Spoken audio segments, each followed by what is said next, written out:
Estamos conversando con el doctor Óscar Picardo y con el doctor Claudio de Rosa, que trabajan en la Universidad Francisco Gavidia y han estado haciendo bastante investigación sobre, por un lado, el tema del COVID y modelos matemáticos y la apertura de la economía, que lo vamos a hablar más adelante, pero quisiéramos en este bloque hablar con el doctor Claudio de Rosa sobre cómo está la economía, Claudio, cómo estamos viendo ya el impacto que está teniendo. Sabemos que a nivel mundial pues, se habla de una recesión generalizada, ¿verdad?, que también está llegando al país, pero todas las cifras a nivel de Estados Unidos, Europa, El Salvador, son muchísimo peores tal vez de lo que se pensó inicialmente, ¿verdad? Correcto, mira, para nosotros es muy importante, además de ver en términos mundiales, qué es lo que está pasando en los Estados Unidos, porque hay que tomar en cuenta que de cada $10 que exportamos como país, 4 van hacia los Estados Unidos. Entonces es nuestro principal socio comercial. Y si a ellos tienen problemas, también el resto de Centroamérica, donde está otra cantidad que supera el 50% de lo que nosotros exportamos, entonces entre esos dos nos colocan en una situación tremendamente compleja. La semana pasada, Jerome Powell, que es el presidente de la Reserva Federal, dio una noticia que realmente causó mucho impacto en el mercado bursátil, que es el que está mirando a futuro qué va a suceder. Y resulta que dijo que el impacto será duradero, o sea que no es algo como se había hablado en muchas oportunidades como una vez, cayó la economía, subió la economía. Y dice que la recuperación puede tomar un tiempo antes de ganar impulso. Y agrega, el futuro es incierto, porque hay temor que esta recesión se profundice. Entonces, ¿qué tenemos? Que en Estados Unidos ellos estaban estimando que se iban a perder alrededor de 30% de los empleos, y los que ganan menos de $40,000, que es donde está la mayor parte de nuestra gente que vive en los Estados Unidos, no tendría lo suficiente ni siquiera para pagar lo que es la casa, me refiero a los que están comprando una casa o la arriendo. Entonces, $40,000 al año. Al año, sí. Entonces están tremendamente preocupados con lo que lo que puede suceder con esta gente. Luego, el Producto Interno Bruto en los Estados Unidos se contrajo 4.8, cayó 4.8 en el primer trimestre. Sin embargo, en el segundo trimestre, que se está sintiendo el golpe más fuerte, se considera que podría ser más del doble de esto, es decir, estar llegando a 8%, 9% la caída del Producto Interno Bruto en el segundo trimestre. Bueno, y no es para menos. El desempleo se disparó de 4.4% en marzo a nada más que 14.7% ahora en abril. Sin embargo, cuando uno ve las peticiones de seguro de desempleo en los Estados Unidos, ya hemos pasado los 36 millones de personas que están pidiendo seguro de desempleo, y tengo entendido que con lo que salga esta semana, que lo tendríamos que revisar porque no sale inmediatamente, estaríamos llegando a los 38 millones, acercándonos a los 40 millones que se habían estimado originalmente. Y ese número, esa proporción, ese porcentaje de desempleo que estaría en el orden de 20-22%, superaría el desempleo que hubo en la Gran Depresión que tuvimos allá en 1929, que su recuperación, eso no lo decimos mucho, la recuperación tomó todo el decenio, no se recuperó en 2-3 años. Ahora, si bien es alto el desempleo entre los trabajadores estadounidenses en general, que podemos decir que fue 18.9%, 14.7%, el desempleo latino es 18.9%, 19%. El desempleo latino podría llegar a 23 y hasta 25%. ¿Qué significa esto? Que 1 de cada 4 trabajadores de origen latino en los Estados Unidos estaría desempleado. Esto va a impactar directamente, no hay necesidad de hacer grandes estudios para darse cuenta qué significa esta caída del empleo en el sector trabajadores latinos. Y otros tantos, Claudio, podrían tener reducción de ingresos. O sea, aunque no queden desempleados, probablemente no tengan 2 o 3 trabajos. Correctísimo. Entonces, este desempleo significa en este momento 3.941.000 trabajadores latinos que dejaron de trabajar. Esos son los que dejaron de trabajar. Y por eso que las remesas pueden caer fuertemente. Y las remesas son más o menos entre 18 y 20% del Producto Interno Bruto. Es decir, de lo que producimos en el año es similar, 20% lo que envían nuestros hermanos desde los Estados Unidos principalmente. Vienen de otros países, pero lo más grueso viene de Estados Unidos. Entonces, esto significa que lo que va a ingresar al país por remesas podría ser entre 1.000 y 1.200 millones menos de lo que se recibió el año pasado.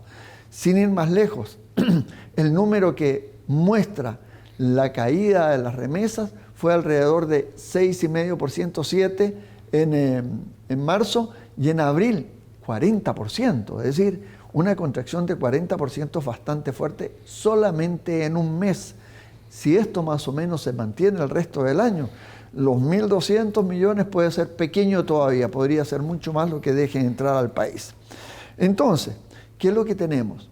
Mayor contracción económica también aquí. ¿Qué significa? Que al no salir la gente, y voy a irme por el lado del consumo, la gente si no va, aunque sea ir a comer pupusas, y que consume gasolina, da una propina, la pupusería compra harina, compra otros insumos, la electricidad, todo eso se empieza a achicar. Entonces, en la medida que consume menos la gente, que es el principal rubro que empuja una economía, el freno empieza a ser bastante fuerte. Entonces, menor consumo significa que muchas empresas, que se calcula en términos de lo que dijo la Cámara de Comercio, que 21% de las empresas podían resistir un cierre de 2 a 4 semanas. Y ya vamos camino a las 10 semanas. Entonces, ¿qué va a pasar con esas empresas? Luego, muchas veces la gente piensa, cuando dicen empresas, los empresarios que tienen tanto dinero. Sí, si nos referimos a las grandes empresas, pero nosotros tenemos que considerar que el porcentaje es de cada 100 empresas, 99.6 son micro, medianas y pequeñas empresas. Solamente 0,4 son grandes empresas. Es decir, es una cantidad muy pequeñita la gran empresa. ¿Qué significa esto? Que la inmensa mayoría, porque no alcanzan a ser más allá de 2,5 puntos porcentuales, el 94-95% de las empresas son microempresas.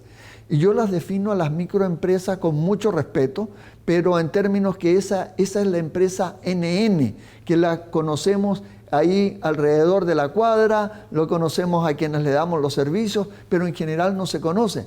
Pero fíjate que esta microempresa formal, estamos hablando de la microempresa formal, genera el 50% del empleo.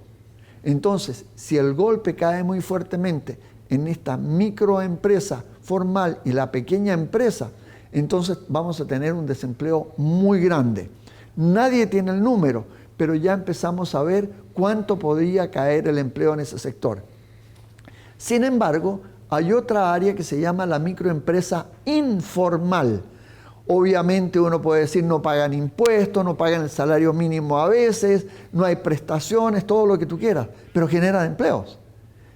Y ese sector informal de microempresa genera más del 60% de los empleos totales. ¿Te das cuenta? Entonces, si cae el empleo en ese sector, donde a lo mejor puede que te digan a ti perfectamente, mire, yo le puedo pagar $100 en el mes, ¿lo quiere o no? Sí, pero que el salario mínimo, ¿lo quiere o no? No tengo más. Entonces, ahí hay un problema muy grave que va a ser entre menor empleo, porque las que no van a poder dar empleos, o una reducción, lo que tú decías hace un segundo, como sucede en Estados Unidos, pero acá más fuertemente en esta área. Entonces nosotros ya estamos empezando a ver que el desempleo podría llegar perfectamente hasta, entre lo formal y lo informal, hasta unas 400.000 personas. Y 400.000 personas nos quedamos cortos porque si tomamos lo que dice el cálculo de la OIT, la Organización Internacional del Trabajo, que dicen que pueden llegar a 500.000 e incluso superar los 500.000. Nadie tiene un número exacto, pero si ellos dicen 500.000, nosotros ya estamos viendo 400.000, hay otros indicadores que andan en ese orden, podrán ser 500, podrán ser 400, podrán ser 300.000, pero de todas maneras ese es un golpe muy fuerte en la economía. Entonces, mayor desempleo con menores remesas es una combinación perfecta, es nefasta, pero es perfecta para crear una situación de aumento significativo de la pobreza. Entonces, ahí es donde estamos viendo el problema y nosotros como universidad estamos haciendo los últimos estudios, los últimos ajustes y vamos a ver si esta otra semana actualizamos el informe que dimos la semana pasada, donde tomábamos como referencia de cuánto se iba a contraer el Producto Interno Bruto en El Salvador, era de 5.43, que fue el número del Fondo Monetario Internacional. Pero ya empieza a haber algunos indicadores que muestran que va a ser mucho más grande la caída y eso ya lo estaremos dejando para ya mirar en detalle en cuánto andará, pero creemos que la actividad económica va a caer mucho más. Entonces viene el gran problema. ¿Tenemos que cuidar la salud de la gente? Obviamente que la respuesta es un sí rotundo, pero también paralelamente tenemos que cuidar la salud de la economía. Es un sí rotundo. Entonces aquí entramos a ver cómo se equilibra esto, cómo yo tengo que ir abriendo la economía, ya están las primeras señales, Óscar lo puede decir con mayor propiedad, porque tenemos que empezar a abrir la economía con el cuidado, debido cuidado, y lo subrayamos, que no vayamos a tener un retroceso en salud. Pero en este sentido tenemos que ser responsables todos, desde el que va a trabajar por cuenta propia, de tomar las medidas necesarias para no ser una fuente de contagio, entre las empresas donde hay trabajadores, cómo poderlos mantener con las distancias que corresponde, con los protocolos debidos, y vamos a tener que ver cómo seguimos con el teletrabajo. Hay muchas empresas, incluso en Estados Unidos, que ya han decidido que de aquí en adelante van a seguir solamente con teletrabajo. Entonces, eso es lo importante, porque si no nos ponemos de acuerdo, viene otro problema más grave. Nosotros necesitamos salir a buscar 3.000 millones. De esos 3.000 millones, los dos primeros 1.000 millones ya tienen bastante avanzados, por lo menos 3/4 partes, 1.500, 1.600 millones, ya los tienen más o menos arreglados con organismos financieros internacionales. Palabreados, como hay algunas cosas que ya están sacadas y otras que están palabreadas, como tú dices. Eso que va a salir, sí, va a salir, pero no sale en 24 horas. Entonces, ahí vamos a tener el beneficio que la tasa de interés está entre 1,75 y 2,5%, que es bastante bueno en este momento. Y te digo, yo creo que van a obtener los 2.000 millones con todos estos organismos internacionales. De ahí no creo que necesiten salir a buscar nada en el mercado internacional. Más sin embargo, los otros 1.000 millones que son absolutamente necesarios para apoyar el despegue o mejorar las condiciones que está la empresa privada, van a tener que ir al mercado. Si tú me preguntas a mí, como economista, con muchos principios neoliberales, te tendría que decir exceso de endeudamiento. En este caso, se va a pagar una buena parte de regreso por la misma empresa privada porque es préstamos, pero vamos a activar la economía un poquitito con eso para que no siga cayendo tan fuertemente. Sin embargo, hay que salir a buscar estos 3.000 millones de dólares. Y ahí cuando salimos a buscar los 3.000 millones de dólares, empezamos a ver otro problema muy grande que podemos tener como país. ¿Qué significa esto?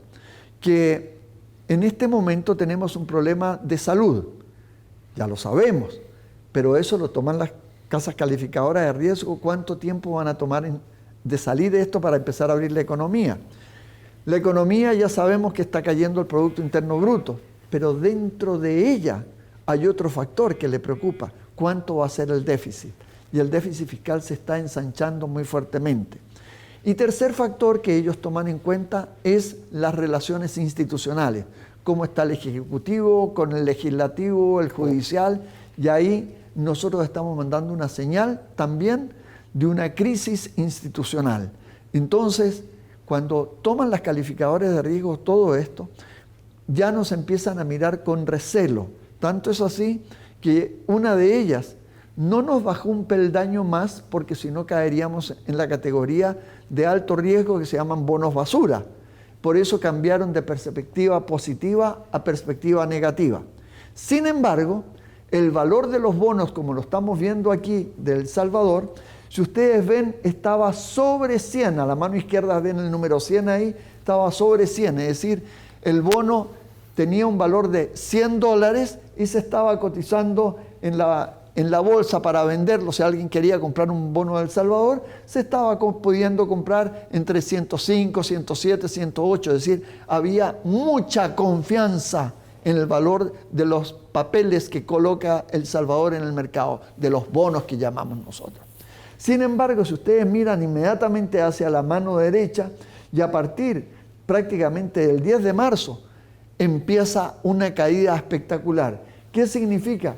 Que los papeles del gobierno están 25% más abajo. ¿Qué quiere decir esto en términos genéricos?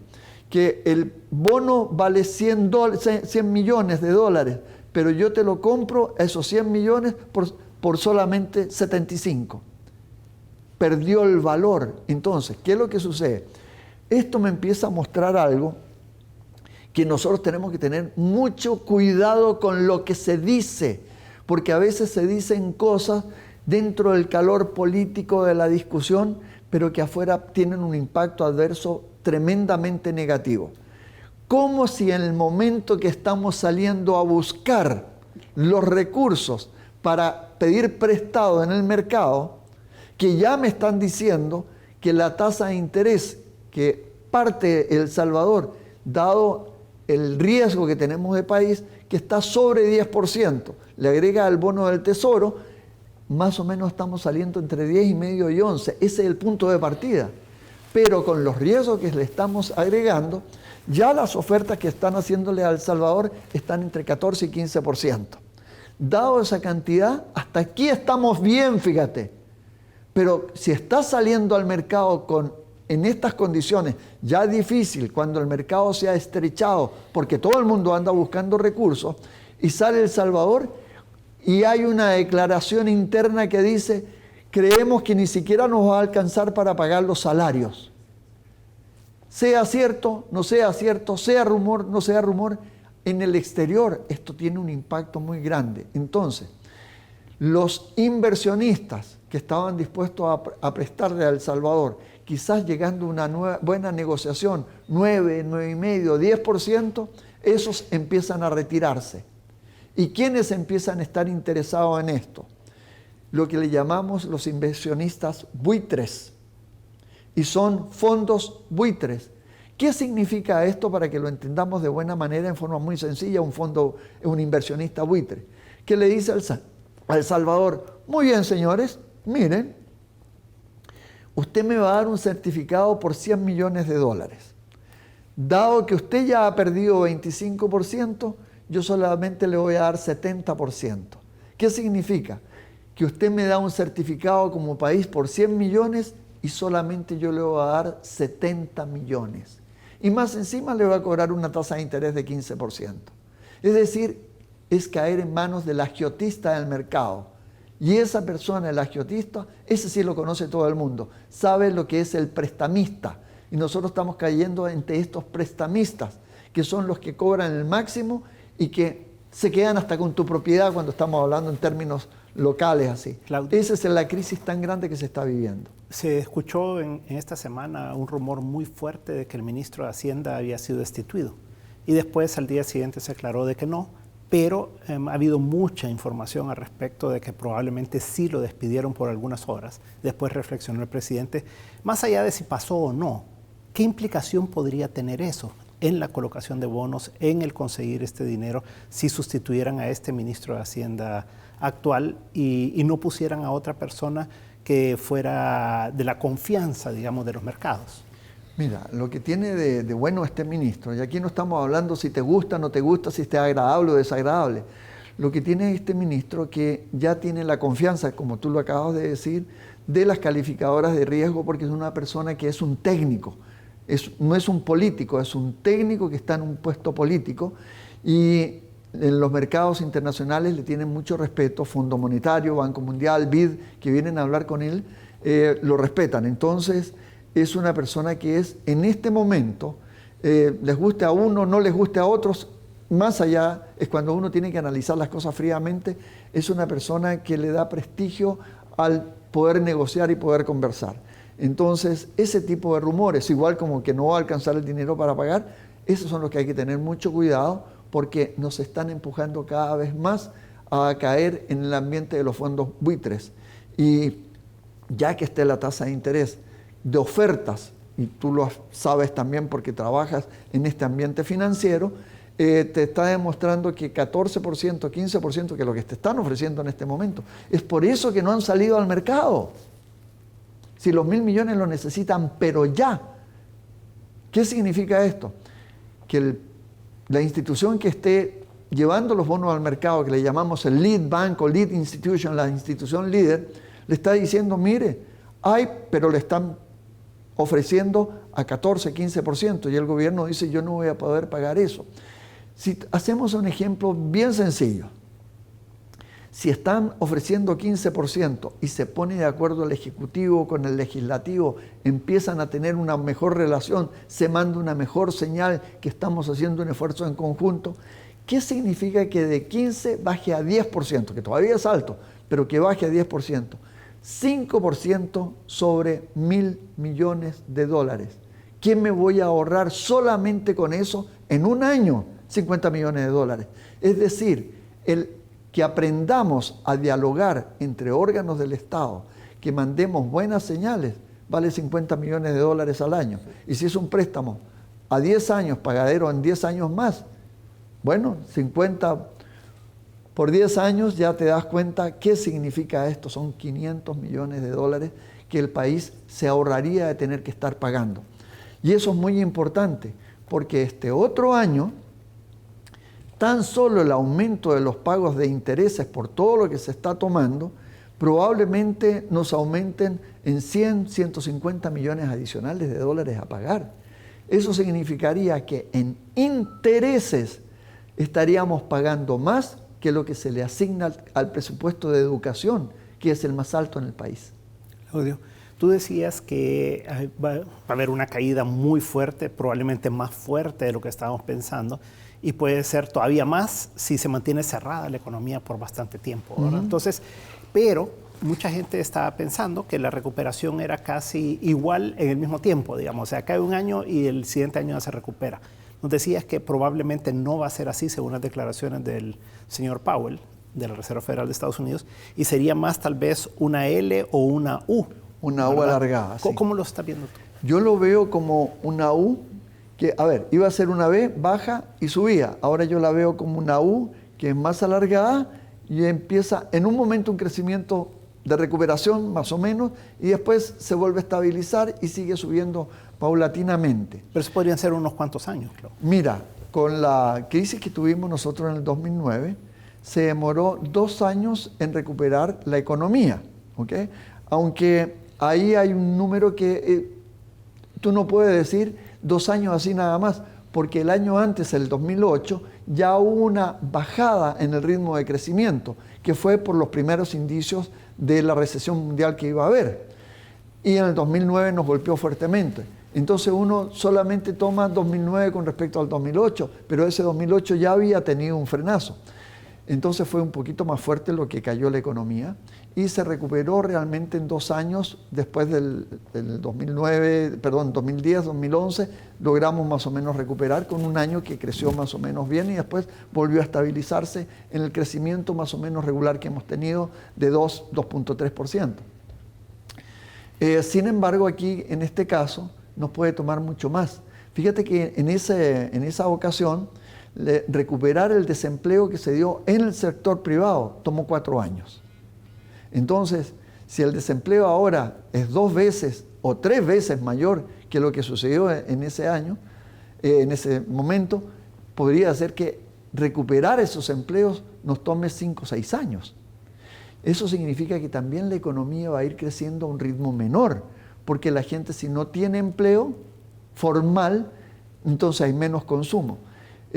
Algunas ideas que tenemos es que podría tomar hasta el 2023 empezar a tener las primeras señales de crecimiento, y el 2024 será un año que realmente ya empecemos a tener un crecimiento más o menos fuerte y volver nuevamente a estar creciendo 2,5, 2,7, 2,8. Pero en este momento se ve difícil la situación, y quisiera tomar las mismas palabras que dice el señor Powell para los Estados Unidos. Yo las utilizaría también aquí para El Salvador. La recuperación puede tomar un tiempo antes de ganar impulso, y el futuro es incierto. Si no aprendemos a ponernos de acuerdo, unos y otros, aquí no es cosa que el gobierno, que la asamblea, que la sala, que el sector privado, todos tenemos que darnos cuenta que estamos arriba del mismo bote.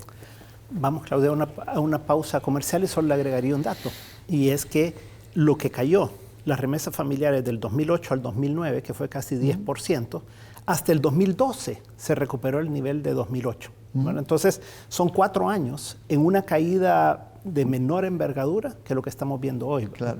Y en el empleo, que lo que más que se ha generado en algunos años son 25,000 empleos. Si fueran 400,000 empleos, entonces son 4 por 4, 16 años, ¿verdad? Claro. O sea, no va a ser tanto claro, así, pero para que tan veamos aritméticamente, pero lo que implica, sí que se va a tomar en la recesión anterior, lo que se perdieron fueron alrededor de 40, 43,000 empleos, suponte 45,000 formales, 45,000, y ahora estamos viendo la posibilidad de que sean 120,000.